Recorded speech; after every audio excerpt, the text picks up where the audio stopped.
Assalamualaikum warahmatullahi wabarakatuh. Perkenalkan, nama saya Nur Safitri dengan NIM 1022165, Program Studi Hukum Pidana Islam kelas 5A Fakultas Syariah UIN Sultan Taha Saifuddin Jambi. Sebelumnya yang saya hormati dosen pengampu mata kuliah Legal Opinion dan Argumentasi Hukum Bapak Burhanuddin SHI MH. Kemudian tujuan saya untuk membuat video kali ini adalah untuk mereview kembali buku yang berjudul Penalaran dan Argumentasi Hukum, di mana buku ini terdiri dari 7 bab dan saya akan mereview satu persatu secara singkat. Baik, langsung saja kita bahas. Di dalam bab pertama itu terdiri dengan judul Ilmu Hukum sebagai Sui Generis. Jadi secara etimologi, pengertian sui generis ini berasal dari sum dan genus, di mana kata sum sendiri berarti sendiri dan genus itu berarti jenis. Jadi secara keseluruhan sui generis ini berarti jenis sendiri. Dengan demikian ilmu hukum ini sebagai ilmu sui generis artinya ilmu hukum ini merupakan ilmu dengan jenis sendiri dan tidak ada pengelompokan terhadap ilmu hukum ini. Dikatakan ilmu jenis sendiri karena ilmu hukum dengan kualitas ilmiah sulit dikelompokkan dalam salah satu cabang pohon ilmu. Menelaah sifat khas ilmu hukum sebagai ilmu sui generis, yaitu karakter normatif ilmu hukum, terminologi ilmu hukum, jenis ilmu hukum, dan lapisan ilmu hukum. Baik, selanjutnya dalam bab ini juga membahas tentang adanya terminologi ilmu hukum. Apabila kita berbicara mengenai terminologi ilmu hukum, maka kita akan menelusuri kembali asal kata dari suatu istilah tersebut. Dalam bahasa Belanda, Jerman, dan bahasa Inggris digunakan istilah-istilah sebagai berikut, yaitu yang pertama Rechtswetenschap dalam bahasa Belanda, kemudian Rechtstheorie dalam bahasa Belanda, dan Jurisprudence dalam Inggris, Legal Science dalam Inggris, dan Jurisprudence dari Jerman. Kemudian jenis ilmu hukum apabila ditinjau dari segi objeknya dikenal ada 2 jenis hukum, yaitu yang pertama ilmu hukum normatif.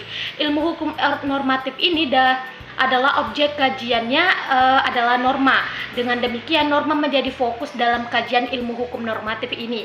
Kemudian yang kedua ilmu hukum empiris, di mana penerapannya tidak hanya berdiri sendiri, terdapat juga bidang ilmu lain yang saling memiliki hubungan atau balance antara keduanya. Kemudian kita melaju kepada bab kedua, yaitu ada kaidah hukum dan bahasa hukum. Kaidah hukum adalah peraturan yang dibuat atau dipositifkan secara resmi oleh penguasa masyarakat atau penguasa negara, pengikat setiap orang, dan berlakunya dapat dipaksa oleh aparat masyarakat atau aparat negara sehingga berlaku kaidah hukum dapat dipertahankan. Kaidah hukum ini ditujukan kepada sikap lahir batin maupun perbuatan nyata seorang manusia, sehingga kaidah hukum ini mempersoalkan apakah sikap batin seseorang itu baik atau buruk. Yang diperhatikannya adalah bagaimana perbuatan lahiriah orang itu. Hukum sebagai kaidah adalah sebagai pedoman atau patokan sikap, tindak, atau perilaku yang baik atau diharapkan. Pada konteks ini, masyarakat memandang bahwa hukum merupakan patokan atau pedoman yang harus mereka lakukan atau tidak boleh mereka lakukan.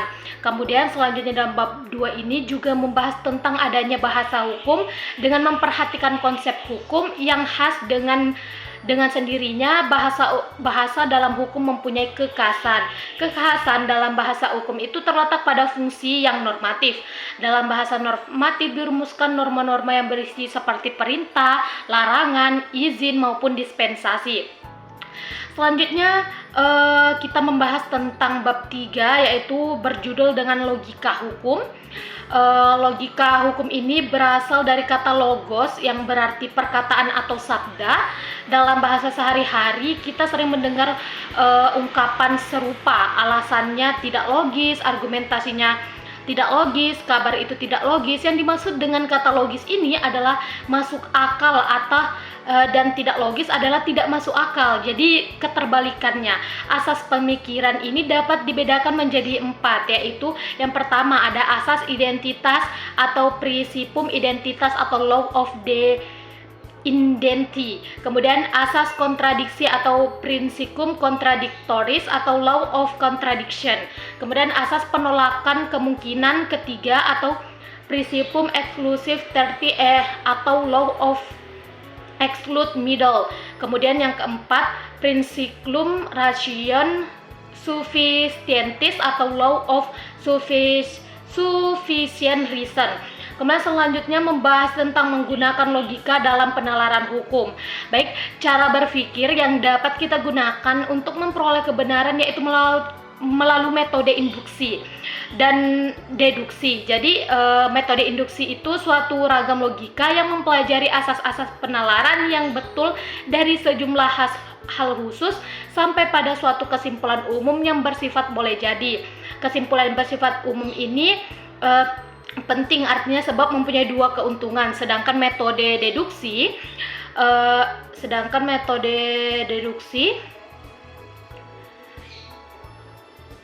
yaitu suatu ragam logika yang mempelajari asas-asas penalaran bersifat deduktif, yakni suatu penalaran yang menurunkan suatu kesimpulan sebagai kemestian dari pangkal pikirannya sehingga bersifat betul menurut bentuknya saja. Kemudian kita beralih ke bab 4, yaitu ada penalaran hukum. Penalaran adalah suatu proses mental di mana kita melalui akal budi ataupun pikiran kita bergerak dari apa yang telah kita ketahui menuju ke pengetahuan yang baru, hal yang belum pernah kita ketahui sebelumnya, atau selanjutnya kita bergerak dari pengetahuan yang kita miliki menuju ke pengetahuan yang baru ataupun yang lebih maju. Kemudian disebut juga dengan legal reasoning, adalah penalaran tentang hukum, yaitu pencarian ataupun reason tentang hukum atau pencarian dasar tentang bagaimana seorang hakim memutuskan perkara atau kasus hukum, atau seorang pengacara mengargumentasikan hukum-hukum, dan bagaimana seorang ahli itu menalarkan suatu hukum.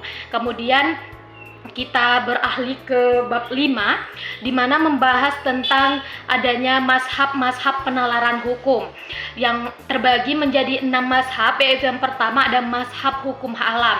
Jadi dalam mazhab hukum alam ini memiliki ciri utamanya adalah ciri universal dan abadi, bersifat otonom yang validitasnya bersumber pada nilainya sendiri.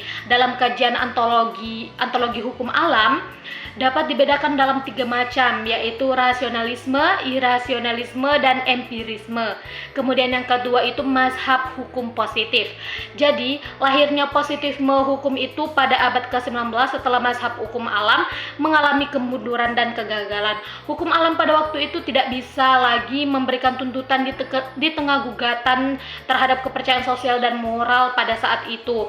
Menurut paham positifisme, setiap norma hukum itu harus eksis dalam alamnya yang objektivitas sebagai norma-norma yang positif, serta ditegaskan dalam wujud kesepakatan kontraktual yang konkret antara warga masyarakat dan atau wakil-wakilnya. Kemudian yang ketiga itu mazhab utilitarisme, di mana utilitarisme ini atau utilisme adalah aliran yang meletakkan kemanfaatan sebagai tujuan utama hukum.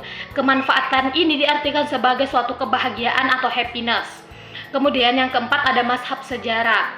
Abad ke-19 merupakan masa keemasan bagi lahirnya ide-ide baru dengan gerakan intelektual di mana manusia mulai menyadari kemampuan untuk merubah keadaan dalam semua lapangan kehidupan. Kesadaran tersebut telah membawa perubahan cara pandang dalam melihat eksistensi manusia. Pada masa ini manusia dipandang sebagai wujud dinamis yang senantiasa berkembang dalam lintasan sejarah. Kemudian yang kelima itu ada mazhab sociological jurisprudence, di mana aliran ini berkembang di Amerika. Pada intinya aliran ini hendak mengatakan bahwa hukum yang baik adalah hukum yang sesuai dengan hukum yang hidup di dalam masyarakat. Jadi hukum yang baik itu adalah hukum yang mengikuti alur kehidupan masyarakat dan tuntutan masyarakat. Kemudian yang keenam ada pragmatic legal realism, di mana gerakan realis mulai melihat apa sebenarnya yang dikehendaki hukum dengan menghubungkan kedua sisinya. Jadi ada hubungan yang balance antara kedua sisi, seperti fakta-fakta dalam kehidupan sosial. Realisme yang berkembang seperti contohnya di Amerika Serikat menjelaskan bagaimana pengadilan membuat suatu keputusan. Kemudian kita beralih kepada bab 6 di mana tentang analisa terhadap konsep-konsep hukum. Jadi di dalam bab ini membahas tentang hak, kewajiban dan sebagainya, di mana hak dibedakan menjadi dua, yaitu ada hak searah atau relatif, muncul dalam hukum perikatan atau perjanjian. Misalnya, hak menagih atau melunasi prestasi dan hak jamaah ara atau absolut. Sedangkan kewajiban dibedakan menjadi lima, yaitu kewajiban mutlak, tertuju kepada diri sendiri, maka tidak berpasangan dengan hak dan nisbi, melainkan hak di lain pihak.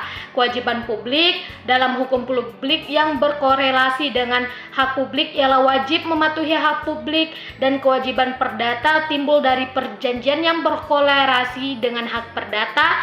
Kemudian kewajiban positif menghendaki dilakukan sesuatu dan kewajiban negatif tidak melakukan sesuatu. Kewajiban universal atau umum ditunjukkan kepada semua warga negara atau secara umum, ditujukan kepada golongan tertentu, dan kewajiban khusus timbul dari bidang hukum tertentu. Perjanjian kewajiban primer tidak timbul dari perbuatan melawan hukum. Kemudian hukum ialah hubungan antara dua atau lebih subjek hukum. Dalam hubungan hukum ini, hak dan kewajiban pihak yang satu akan berhadapan dengan hak dan kewajiban pihak yang lain. Dengan demikian, hukum memberikan suatu hak kepada subjek hukum untuk berbuat sesuatu yang untuk menuntut sesuatu. Kemudian selanjutnya membahas tentang adanya akibat hukum. Jadi secara umum, akibat hukum itu adalah segala akibat yang terjadi dari segala perbuatan hukum yang dilakukan oleh subjek atau terhadap objek hukum, ataupun akibat-akibat lain yang disebabkan karena kejadian-kejadian tertentu yang oleh hukum yang bersangkutan sendiri telah ditentukan dianggap sebagai akibat hukum. Kemudian membahas tentang adanya tanggung jawab hukum. Jadi tanggung jawab hukum itu sebagai suatu akibat lebih lanjut dari pelaksanaan peranannya, baik peranan itu merupakan hak dan kewajiban ataupun kekuasaan. Secara umum, tanggung jawab hukum diartikan sebagai kewajiban untuk melakukan sesuatu atau berperilaku menurut cara tertentu, tidak menyimpang dari peraturan yang telah ada. Kemudian dalam bab ini juga membahas tentang bab 7 atau bab terakhir itu membahas tentang penyelesaian terhadap inharmonis hukum. Jadi di mana di dalam hal ini membahas tentang penafsiran hukum adalah suatu upaya yang pada dasarnya menerangkan, menjelaskan, menegaskan, baik dalam arti memperluas maupun membatasi atau mempersempit pengertian hukum yang ada dalam rangka penggunaannya untuk memecahkan masalah atau persoalan yang sedang dihadapi. Istilah lain untuk penafsiran hukum adalah interpretasi hukum. Dalam kaitannya dengan anatomi atau konflik norma hukum, ilmu hukum mengetengahkan asas-asas sebagai penyelesaian konflik sebagai berikut. Yaitu yang pertama ada asas lex posterior atau lex posterior derogat legi priori, yang artinya undang-undang kemudian mengalahkan yang terlebih dahulu. Jadi apabila ada undang-undang yang baru, maka undang-undang itulah yang digunakan, dan undang-undang lama itu berarti sudah pasif lagi, karena undang-undang yang baru ini tentu saja mengikuti perkembangan masyarakat yang ada pada saat sekarang. Kemudian asas kedua ada asas lex specialis atau lex specialis derogat lex generalis, yang mana undang-undang khusus mengalahkan yang umum. Jadi di mana di dalam suatu hukum itu mempunyai undang-undang yang bersifat khusus atau dibedakan, dan juga undang-undang yang bersifat umum. Jadi undang-undang yang khusus ini lebih membahas tentang spesifik yang tentunya hal itu akan mengalahkan yang bersifat umum. Kemudian asas ketiga itu ada asas lex superior atau lex superior derajat lex inferior, di mana undang-undang yang lebih tinggi mengalahkan yang lebih rendah. Jadi di dalam asas ini itu ibaratnya membahas tentang tata hierarki di Indonesia, di mana hukum yang lebih tinggi itu tidak boleh bertentangan dengan hukum yang lebih rendah. Misalkan di dalam undang-undang tidak boleh bertentangan dengan hukum di bawahnya seperti TAP MPR, karena hal itu akan menyalahkan asas yang tadi, yaitu lex superior derajat legi inferior.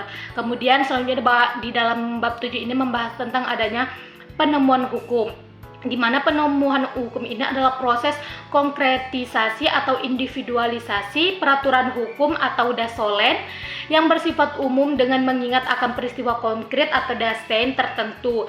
Penemuan hukum itu terutama dilakukan oleh hakim dalam memeriksa dan memutus suatu perkara. Penemuan hukum oleh hakim dianggap yang mempunyai wibawa. Jadi suatu penemuan hukum itu harus terlebih dahulu dilihat dasain dan dasolennya, di mana apakah teori itu sesuai dengan prakteknya di lapangan.